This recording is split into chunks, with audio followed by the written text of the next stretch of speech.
मैं सबसे पहले तो इतनी बड़ी तादाद में मेरी जहां भी नजर पड़ती है मुझे माताएं बहनें दिख रही हैं। मैं उनको विशेष रूप से प्रणाम करता हूं कि आप इतनी गर्मी में हम सबको आशीर्वाद देने के लिए इतनी बड़ी संख्या में आए हैं। शायद राजस्थान नया इतिहास लिखने जा रहा है। माताएं बहनें, मैं सर झुका करके आपको प्रणाम करता हूं। जय पुष्कर राजरी। परम पिता ब्रह्मा जी री जय। जय श्रीमन नारायण। सावित्री माता री जय। अजमेर, नागौर, ये क्षेत्र वीर तेजाजी महाराज और मीराबाई की आध्यात्मिक भूमि है। ये क्षेत्र राष्ट्र गौरव पृथ्वीराज चौहान जैसे शूरवीरों की शौर्य भूमि है।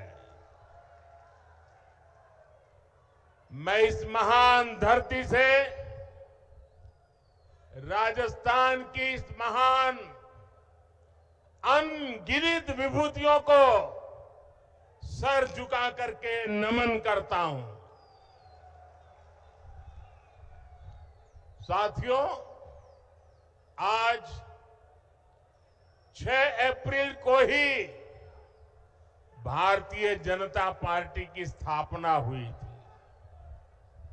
ये संयोग देखिए कि आज ही मुझे पुष्कर क्षेत्र में आने का सौभाग्य मिला है।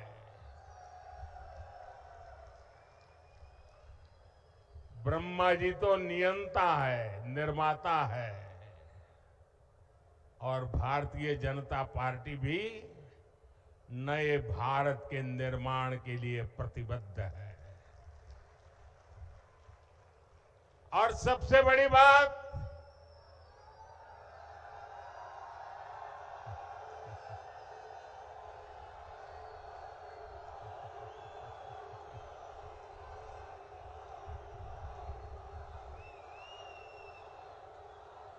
हमारा ये क्षेत्र कमल से इस क्षेत्र का संबंध है और भाजपा की पहचान भी देश के कोने कोने में कमल खिलाने जा रही है। और इसलिए पूरा देश कह रहा है, हर माता बहनें कह रही है, हर नौजवान कह रहा है, फिर एक बार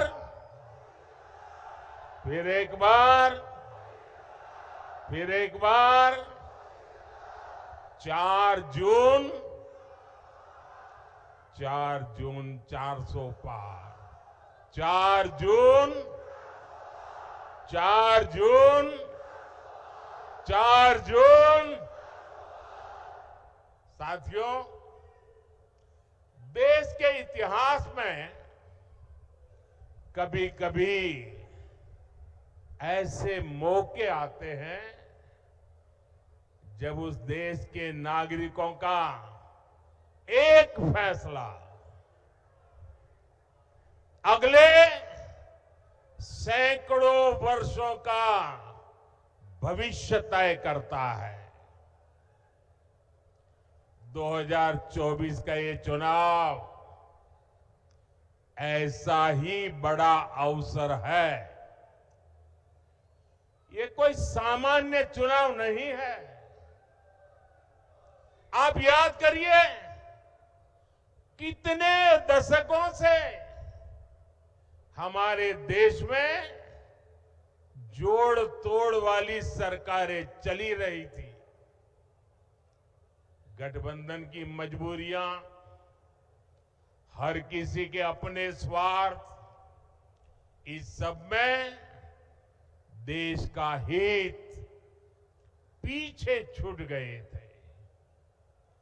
कांग्रेस के समय में गांव, गरीब, किसान, मजदूर, महिलाएं, युवाओं, इनका जीना मुश्किल हो गया था। हर दिन अखबारों में या तो घोटालों की खबरें छपती थी या आतंकी हमलों की खबरें आती थी। लेकिन 2014 से देश में एक बड़े बदलाव की शुरुआत हुई। दशकों बाद देश को आप सब जागरूक मतदाताओं ने पूर्ण बहुमत वाली सरकार देश को दी। आज भारत समंदर पर बड़े बड़े पुल बना रहा है। आज भारत पहाड़ों में भी सुरंगें बनाकर सीमा की सुरक्षा बढ़ा रहा है।